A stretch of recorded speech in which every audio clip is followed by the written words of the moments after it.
There we go. Got it all dug out now. As you can already see, being on the island, you gotta dig too deep before you hit water. All the groundwater facilitating up. As you can see, got everything sloping that way. Go on to the other side. Over here.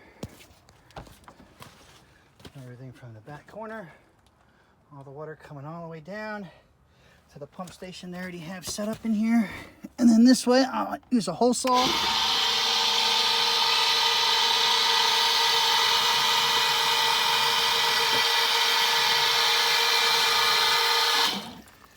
I have a hole saw to be able to drill right through there.